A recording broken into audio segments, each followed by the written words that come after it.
we've always been a sort of working class band, and we always connect with our audience. We're not sort of superstars. They know that we're dedicated to the fans, so when you join a family, don't you? Yeah. You join the club.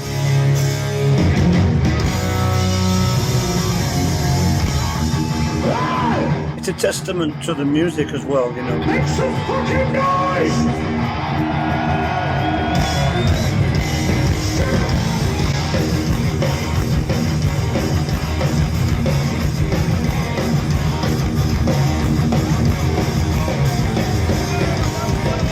When the new wave of British heavy metal arose in the depth of the underground clubs of Britain, from the very first days of it, the Mighty SAXON were on the forefront of the movement. Formed in 1975 in Barnsley, SAXON did not only become one of the pioneers of the heavy metal revival of the late 70s, alongside such bands as Iron Maiden or Def Leppard, but arguably also gave life to the very first full-length new wave of British heavy metal album, with their self-titled debut record.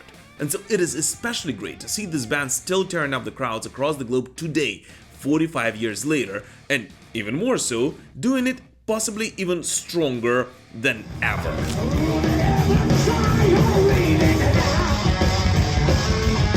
One of the things which amazed me so much, I wasn't surprised, to be honest with you, because I love the record, but it's just the fans' response to Hellfire and Damnation. You can see, obviously everyone headbanging to Denim and Leather, or Crusader, but everybody is singing every word of the new record. Honestly, did you expect this kind of reaction from the fan base? No, not really. I mean, obviously we do release albums every couple of years, but this one's really, people are really taken to this album. I think the Saxon, Hellfire Damnation, and Judas Priest, the Shield, they're two great albums together, and people are really buying the album and watching the videos and learning the songs. Yeah. It's really good. I mean, we're really surprised, and we're quite humbled, really, that, people at this stage in our career, want to buy the album and love the song so much,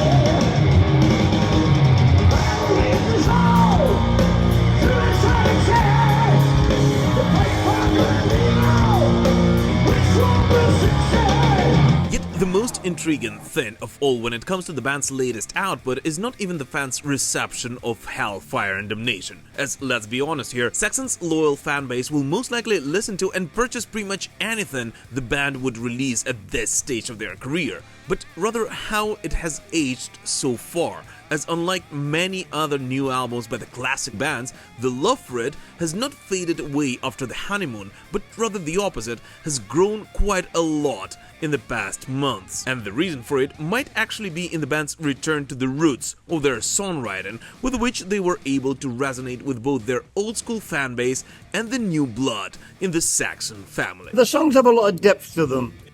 Lyrically, they're quite interesting. You can get into the lyrics and you can go online and Google some stuff, so that's always good. And there's a lot of depth in the album. And, people obviously went for the first single, Hellfire Damnation, which got, million hits or whatever quite quickly. And then people settle in and they love the album. And then they have their favorite tracks. In America, we just finished touring America. And the big track there was, Roswell. Yeah. There's something, and Witches of Salem. Yeah. Was pretty happening there as well. So, it was great. It's great to play. It's great to play new songs that people know.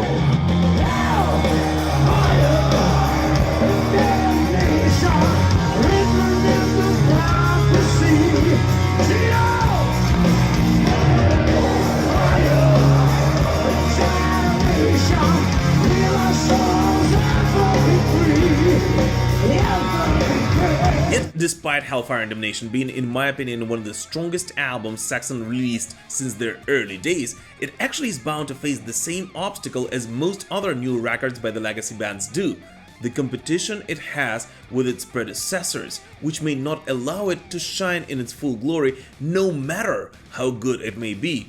as the only way a metal album can truly get a following and a status is by being constantly performed by the band at its live shows, which becomes problematic for every band with a strong back catalog. Yet I truly hope that just like Judas Priest's Invincible Shield, Hellfire and Damnation will get its chance to shine in fullest even after the tour and its support, on which the band is kind of obliged to play the songs from it. The thing is that the shows you saw us on were Judas Priest shows, so we only get 50 minutes. So there's not a lot of time, when you've got like 24 albums. Not a lot of time, and people do, and people do want to hear the hits. They want to hear, especially festivals. They want to hear the big songs. But when we headline, when we do headline shows, we play for now 30, now 45. So we're able to slip in more songs from the 90s. So we do slip in more, more songs that people don't get to hear all the time. That's awesome. To make it more interesting.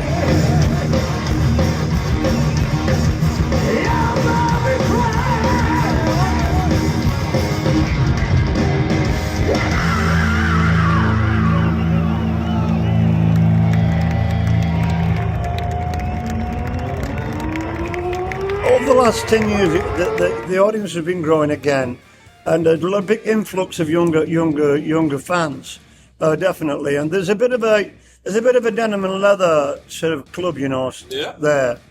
So you see a lot of guys, between sort of 16 and 25, got the battle jackets, got their jacket, they made them, and they're inspired by the H's really. So they want to be part of that. That whole Denim and Leather thing, really, I think it's cool, and it transfers to bands like Judas Priest. Same, you see them down there with the, Judas Priest on their jackets, or Saxon, or a lot of Motorhead down there and Dio and things. But it doesn't matter really, because you got badges. You can put as many bands on one side.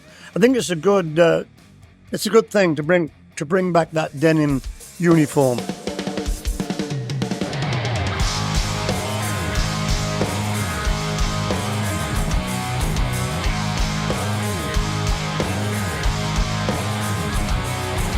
After a stagnation the classic heavy metal sound has experienced in the 1990s, in the recent years we suddenly saw not only a return to form for most legacy acts, but also an enormous influx of new fans of our favorite genre.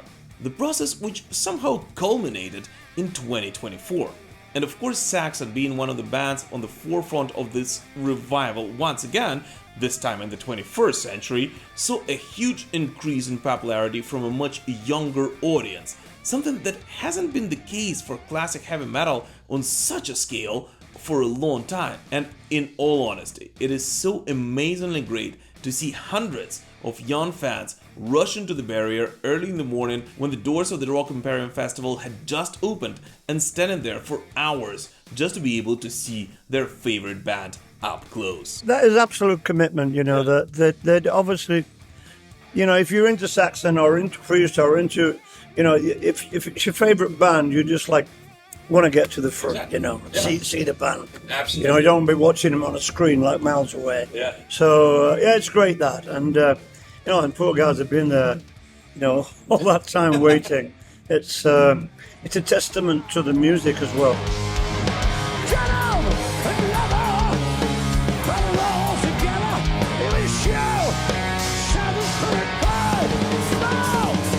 And as loud as it may sound, but it is in fact the fans that did not only set the spirit free for Saxon, but also the ones who keep this band going after almost 50 years now.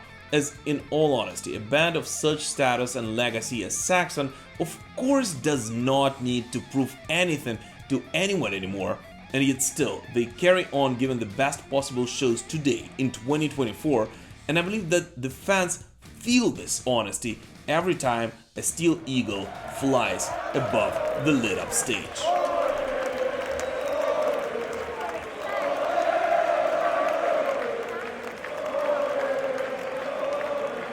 They know that we're dedicated to the fans, so when you join a family, don't you? Yeah. You join the club, and it's a great thing to be in. And these days with the internet, that you can connect with the band really close all the time. And we've always been a sort of working class band, and we always connect with our audience we're not sort of superstars, you know. We don't talk to people. We always talk to people if we get time. So I think that relates, over the years, people relate to that. And they know what Saxon stands for. Let me feel your power! Let me hear your glory!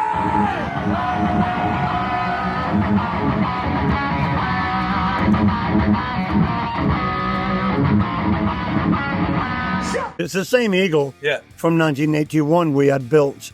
So people like to see it. Yeah, it's the same one, yeah. Been modded here and there, like everything. Like an old car, it's got mods on it. But yeah, we got some LED things on there that are quite surprising. And yeah, it's quite good. And we obviously got the castle, So yeah, we do this, quite a bit. We do it more and more now. As the band become a bit more popular again, then we tend to do these big productions a bit more.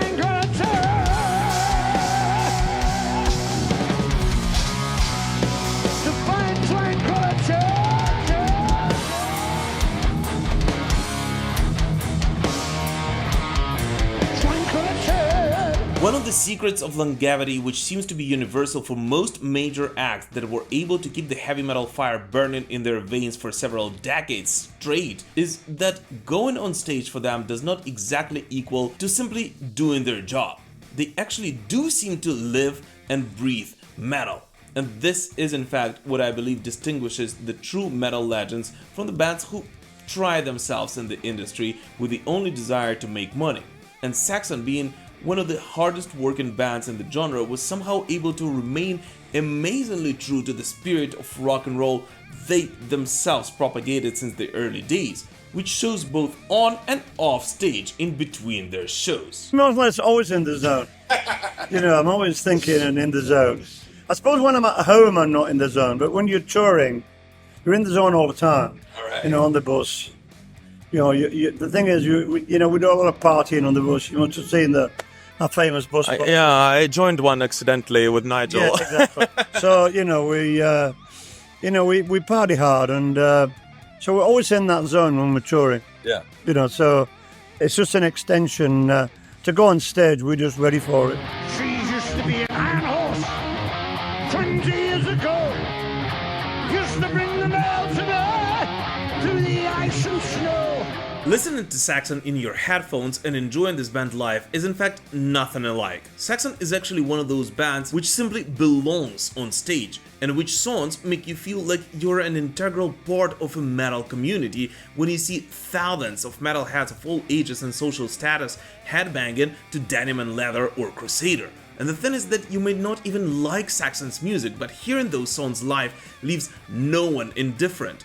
And these aren't actually my words, but rather something which many people I spoke to said after seeing the Hellfire and Damnation tour. And although I actually believe that being the way they are, Saxon might be one of those bands that performs live until its final breath, after seeing this tour live on my volunteer trip, I hope that everyone who is able to do so does not miss such chance, as it is a show not only for Saxon fans, but for every boy and girl who ever felt like they have a true family in the metal community, united by music. Although, of course, it looks like Saxon have actually prepared something special for their most diehard fans in the nearest future. We're thinking about doing, within that set list, we're thinking about doing one of our classic albums from start to finish. That'll be awesome. So Maybe the one that just turned 40? I'll keep you posted on that. Thank you. But that will be the Hellfire Damnation Part 2. So yeah, seeing Saxon live this year has only increased my appreciation and respect for this band. And I actually hope that more young bands would try to learn from them, as we really need new stars on the horizon now, and there hasn't actually been a better time for heavy metal in years for it. And yes, of course guys, the full interview with Biff Byford is coming on the channel very, very soon, but meanwhile, please guys, check out metalpilgrim.net/JudasPriest to learn more about the purpose of my trip to see Judas Priest, Saxon and Uriah Heep, as well as Rock Imperium Festival, and help us once again prove that heavy metal community is one of the most loving and passionate ones out there. And of course, please let us know what you think about Saxon and whether you saw or are you planning to see this band live sometime soon. We will prevail. Slava Ukraini!